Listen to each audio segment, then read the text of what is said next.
ناظرین و سامعین، میں نے آپ کی خدمت میں عرض کیا تھا کہ ہم جو زمانہ جاہلیت میں جو حج ہوا کرتے تھے ہم اس کے بارے میں، اور پھر ہماری شریعت مطہرہ شریعت محمدی صلی اللہ علیہ وسلم میں کیا کیا اصلاحات ہوئیں، تو وہ انشاءاللہ آپ کی خدمت میں عرض کریں گے۔ تو ناظرین، ہم نے پہلے بھی بتایا آپ کو کہ آدم علیہ السلام سے لے کر سارے انبیاء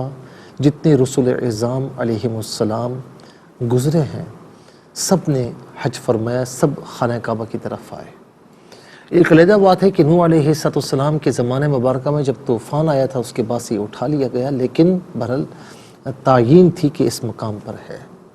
یہی وجہ ہے کہ مسجد خیف میں 70 انبیاء کے مزارات ہیں، جو ظاہر ہے کہ پوشیدہ ہیں لیکن ہیں، تاریخ ہمیں بتاتی ہے۔ تو ناظرین، یہ تو حج ہوا کرتا تھا۔ پھر ظاہر ہے کہ آگے زمانہ جاہلیت آیا، عیسیٰ علیہ السلام کے بعد 550 برس کا عرصہ گزرا، تو اس میں پھر بہت سی چیزیں جو ہے وہ شامل ہو گئی۔ مثال کے طور پر ہم نے بتایا آپ کو کہ زمانہ جاہلیت میں برہنہ طواف ہوا کرتا تھا، اسلام نے اس کی بے کنی فرمائی اور اس کا رد فرمایا۔ اسی طریقے سے اہل یمن جو ہے وہ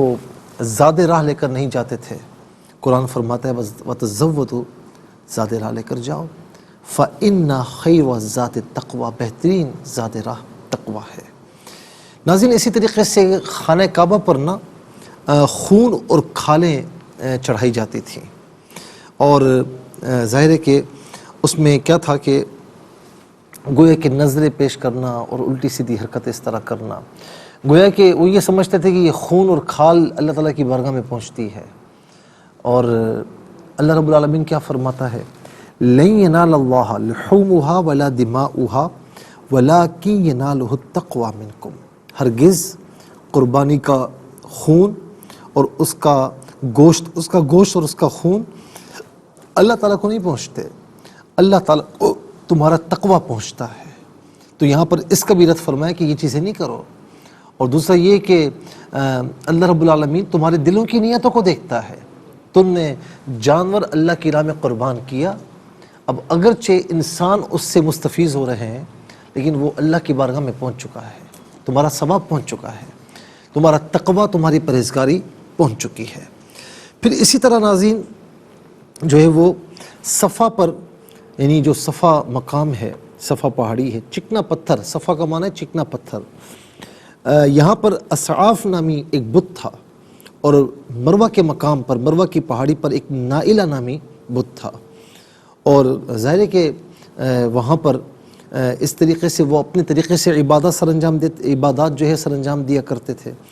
اب جب بیت اللہ کا طواف کرتے اہل جاہلیت تو ان بتوں کو آ کر چھوتے تھے اور وہ سمجھتے تھے کہ ثواب ہے، تو اس کے بعد چونکہ وہاں پر بت تھے تو مسلمانوں نے اللہ کے رسول علیہ السلام کی بارگاہ میں سوال کیا کہ یا رسول اللہ، اب یہاں پر ہم سعی کریں یا نہ کریں، کیونکہ یہاں بت تھے اصحاف اور جو ہے وہ نائلہ، تو اب یہاں پر سعی کی جائے یا نہیں کی جائے؟ تو اللہ رب العالمین نے فرمایا کہ ان الصفا والمروۃ من شعائر اللہ فمن حج البیت او اعتمر فلا جناح علیہ ان یطوف بہما، بے شک صفا اور مروہ یہ اللہ کے شعائر میں سے ہیں، تو تم میں سے جو حج کرے یا عمرہ کرے اسے چاہیے کہ یہاں کی سعی کرے۔ اب یہاں پر الفاظ ہے کہ کوئی مذائقہ نہیں کہ وہ سعی کرے، لیکن وہ ایک سوال کے جواب میں تھا، لیکن اب یہاں پر جو بھی عمرہ کرے گا، حج کرے گا، تو یہاں کی سعی اس کے لیے واجب ہے۔